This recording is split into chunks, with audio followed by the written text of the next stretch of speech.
satu doa. Kita bersatu dengan ajaran kita masing-masing. Doa dimulai.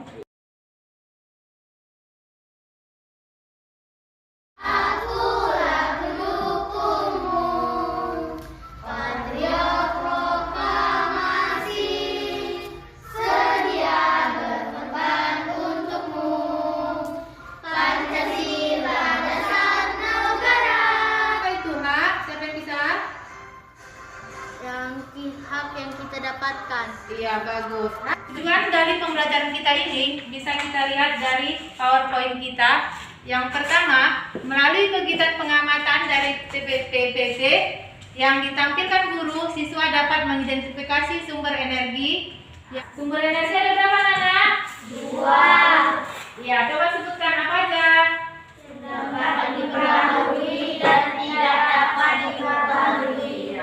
Kalau dibilang sumber daya alam yang dapat diperbarui itu adalah sumber daya yang jika habis dia dapat diperbarui lagi. Contohnya apa? Siapa yang bisa menyebutkan contohnya? Tumbuhan, air, hewan. Iya. Contohnya tumbuhan, hewan, air, cahaya matahari, dan yang lainnya ya. Kalau dibilang sumber daya alam yang tidak dapat diperbarui adalah sumber daya alam yang jika habis dia akan habis. Dan proses pembentukan sumber daya alam yang tidak dapat diperbarui ini membutuhkan waktu beribu-ribu tahun. Contohnya apa? Siapa yang bisa? Barang-barang tambang, emas. Tadi kan kita udah semalam mempelajari tentang hak dan kewajiban. Jadi kewajiban kita adalah apa? Menghemat energi. Hak kita apa? Mendapatkan sumber energi. Jadi contohnya kita akan membuat di sini, kita akan mempraktekkan cara membuat kipas kipas kertas. Itu kan merupakan sumber energi angin, menghasilkan sumber energi gerak. Ya. Menjadi dua bagian yang sama besar. 6. Lem di sisi kertas yang saling berhadapan. 7. Kipas siap dipakai. Ya, pertama apa dibilang? Siapkan. Ya, ini dia kertas persegi. Lalu apa lagi disuruh? Ambil kertas. 3. Lipat kertas pada satu bagian ujung sekitar 2 cm. Ella, kita praktekkan ya. Lipat dia. Nathan.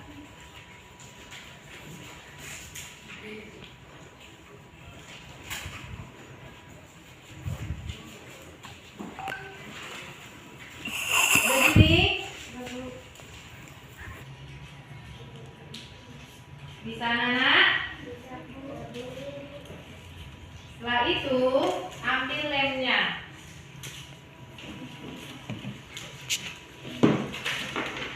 Lemnya ya. Lem bagian satunya, salah satu sisinya.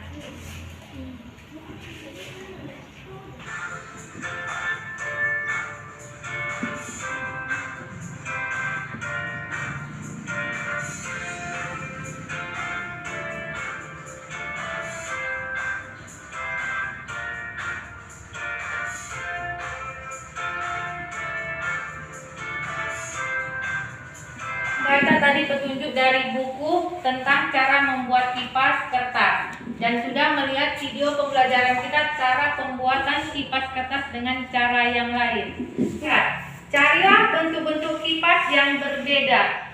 Tulislah cara membuatnya dan sampaikan kepada gurumu. Ini kerjakan secara berkelompok. Kelompoknya satu bangkunya saja, berpasangan. Ngerti? Ya, tulislah cara pembuatan kipas yang sudah ditampilkan di video tadi. Sudah ngerti anak-anak? Ya, mulai kerjakan ya. Ibu kan bisa Juni?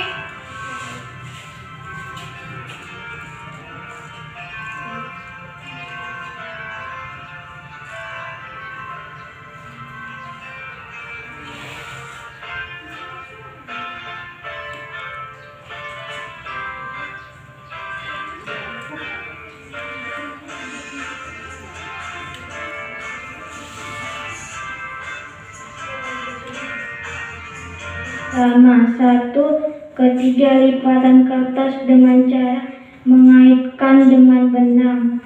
6. Siapkan stik es krim untuk gagang kipas. Beri lem pada stik es krim. 7. Kipas siap dipakai. Seperti yang sudah kamu ketahui, sumber energi itu kan dapat dia berubah bentuk menjadi energi lainnya. Ibu tanya dulu, coba kamu sebutkan dulu alat-alat elektronika yang ada di rumahmu yang menggunakan arus listrik. Apa aja?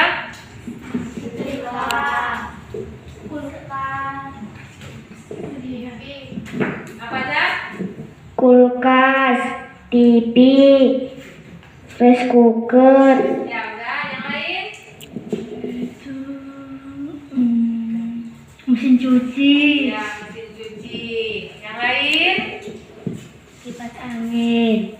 Kipas angin, ya. Itulah salah satu contoh dari alat-alat elektronika yang ada di rumah kita menggunakan energi listrik, ya kan? Sekarang perhatikan gambar berikut. Ya, di sini ada gambar menjemur. Nah, gambar apa itu, anak-anak? Baru? Pernah nggak kalian lihat gambar yang ada di situ? Ya, yang pertama yang lebih sering kita lihat adalah menyetrika, yaitu orang tua kita yang melakukan kegiatan di rumah. Gambar yang berikutnya. Nah, gambar apa itu, anak-anak? Ya, bermain layang-layang. Siapa di sini yang sering main layang-layang? Apa itu, anak-anak? Ya, menonton televisi. Pasti semua orang sudah pernah menonton televisi. Tapi ingat anak-anak, menonton televisi bagus, cuma ada hal positif sama negatifnya. Tontonlah acara yang bermanfaat. Ya, dari yang selanjutnya menyalakan lampu. Pernah menyalakan lampu? Ya. Kita lihat lagi gambar berikutnya. Ini gambar apa, anak-anak? Ya. Dari gambar-gambar itu kan merupakan kegiatan yang menggunakan sumber energi listrik dan biasa kita lakukan dalam kehidupan kita sehari-hari, ya kan? Baiklah, kalau begitu kita contoh ya untuk mengerjakannya. Ini diskusikan dengan teman sebangkumu. Ibu kasih contoh. Salah satu alat elektronika yang ada di rumah yaitu mesin cuci. Siapa yang punya mesin cuci di rumah? Ya, mesin cuci kan menggunakan energi listrik. Ya, dia menggunakan energi listrik. Berarti energi yang digunakan sumber energinya yaitu energi listrik. Perubahan energinya apa? Dari energi listrik berubah menjadi energi gerak. Karena coba kita lihat, mesin cuci itu bergerak atau enggak? Bergerak kan? Dia bergerak untuk membersihkan pakaian. Dan ngerti anak-anak? Jadi tadi aku kasih contohnya ya, kegiatannya. 1. Mencuci pakaian dengan mesin cuci. Sumber energi yang digunakan adalah energi listrik. Perubahan energinya apa? Dari listrik menjadi energi gerak. Ya, kita lihat di situ ada LKPD-nya. Ada berapa gambar situ anak-anak? Ada? Ya, ada 7 sama yang kayak di gambar itu. Yang pertama apa? Gambar apa? Jemur ikan. Yang kedua? Menyetrika. Yang ketiga? Bermain layang-layang. Yang keempat? Membakar ikan. Yang kelima? Menonton televisi. 6? Menyalakan lampu. 7? Menghidupkan kipas angin. Ya, baiklah.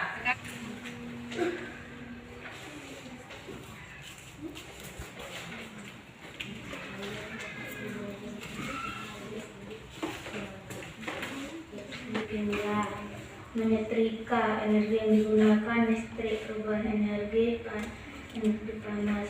Bermain layang-layang, energi yang digunakan angin. Perubahan energi kinetik. membakar ikan, energi yang digunakan, panas, perubahan energi. Beni melihat tidak sehat. Seringkali ia batuk. Lani kemudian dipanggil ibu. Mereka berdua berbicara di dapur.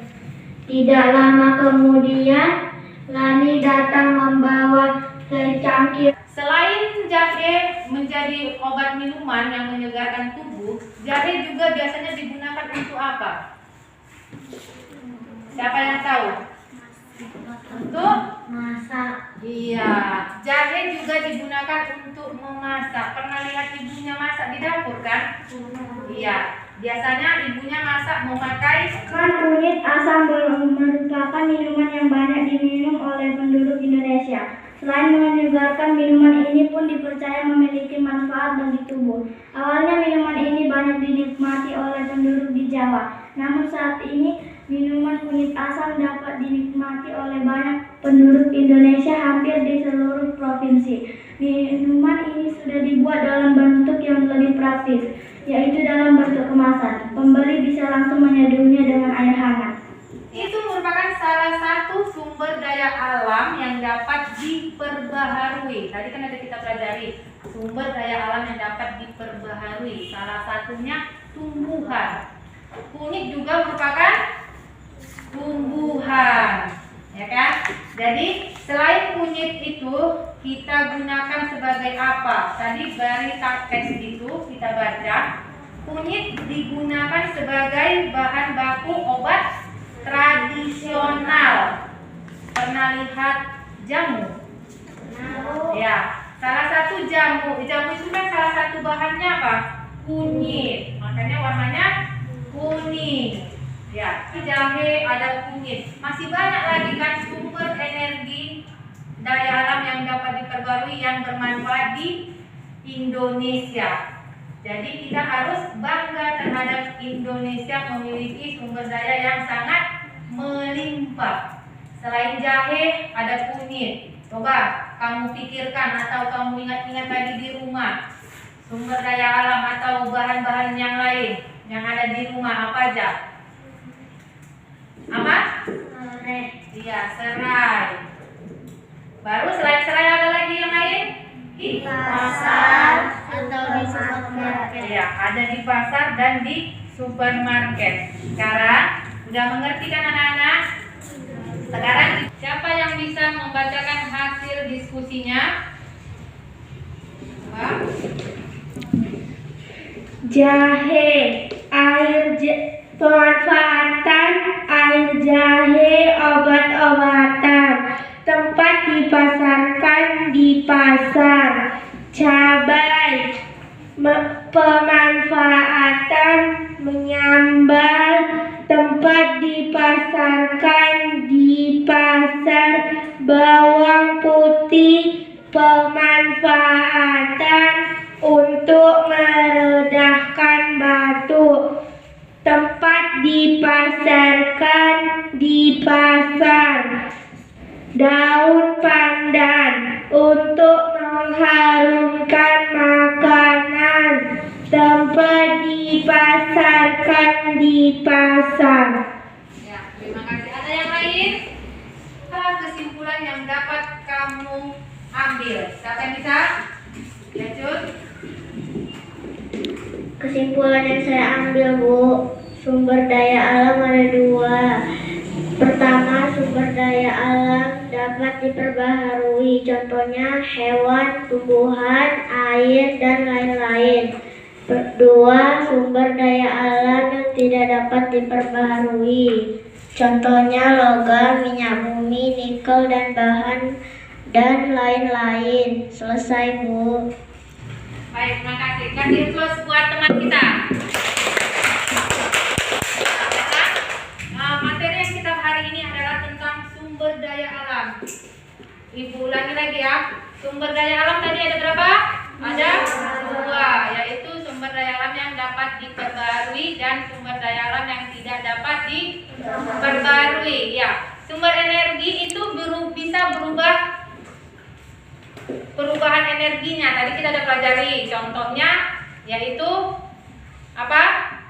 Kipas angin yang tadi kita buatkan energi listrik berubah menjadi energi gerak, ya kan? So, kita akan mempelajari tentang energi alternatif. Jadi dibaca bukunya ya. Sebelum itu Ibu akan memberi tugas samamu, buka halaman 60. Itu dikerjakan di rumah ya. Ya kan? Sebelum kita pulang, ada baiknya kita berdoa. Kita berdoa menurut agama dan pelajaran masing-masing. Doa dimulai. Doa selesai. Ya. Akhiri pembelajaran kita dengan mengucapkan syukur kepada Tuhan yang Maha Esa. Sampai sekian dan terima kasih. Selamat siang anak-anak. Selamat siang, Bu.